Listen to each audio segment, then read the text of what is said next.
Some say that the University of Findlay is behind when it comes to sustainability. Henderson Dining Hall, however, is on top of their green game. Our goal is to make it zero waste here.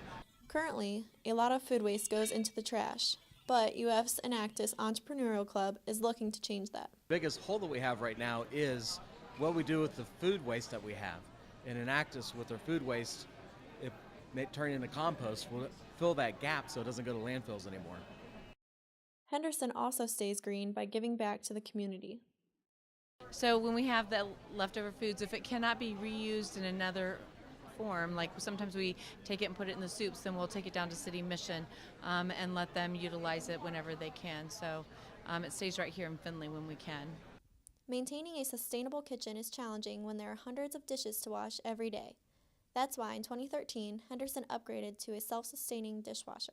Where it goes through and reheats the water as it goes along versus use a hot water heater or anything like that to heat it up. It maintains its temperature after it gets started up by taking the steam, recycling it around the cold water to make it into hot water for us.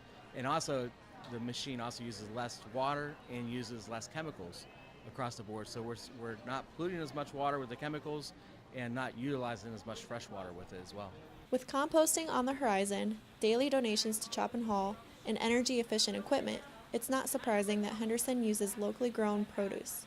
Always want to support anything that's locally grown, one, just because there are lots of children here, students here who might be affected by that as far as that's part of their income, and also it gives a feel of ownership and pride to the students knowing that we're using it here from locally as grown as we can whenever it's available. Reporting from the University of Findlay, this is Sarah Stubbs.